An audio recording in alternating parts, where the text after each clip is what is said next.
ஆடிப்பெருக்கு நமக்கு என்ன கற்றுத்தருகிறது பார்க்கலாமா? ஆடிப்பெருக்கு அன்று சிறுவன் தனது அம்மாவுடன் ஆற்றங்கரைக்கு சென்றான். அவன் கேட்டான், அம்மா, ஏன் இன்று எல்லோரும் நதியை வணங்குகிறார்கள்? அம்மா புன்னகையுடன் சொன்னார், கண்ணா, நதி நமக்கு தண்ணீர் தருகிறது. தண்ணீர் இருந்தால்தான் மரங்கள் வளரும், பயிர்கள் வளரும், நமக்கு உணவு கிடைக்கும். அதனால் இயற்கைக்கு நன்றி சொல்லும் நாள்தான் ஆடிப்பெருக்கு. சிறுவன் சிறிது நேரம் யோசித்துவிட்டு, அப்படியென்றால் நான் இனிமேல் தண்ணீரை வீணாக்க மாட்டேன், மரங்களையும் வளர்ப்பேன் என்றான். அம்மா மகிழ்ச்சியுடன் அவனை அணைத்து கொண்டார்.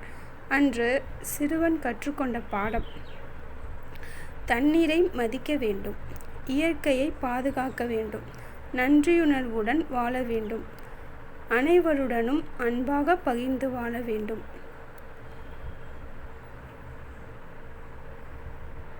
ஆடிப்பெருக்கு என்பது ஒரு பண்டிகை மட்டுமல்ல, இயற்கையை நேசிக்கவும் நன்றியுடன் வாழவும் குழந்தைகளுக்கு கற்றுத்தரும் அழகான நாள்.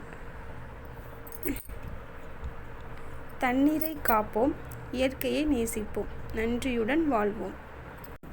நீருக்கு நன்றி சொல்வது வார்த்தைகளால் மட்டுமல்ல, ஒவ்வொரு துளியையும் வீணாக்காமல் காப்பதில்தான் உண்மையான நன்றி உள்ளது.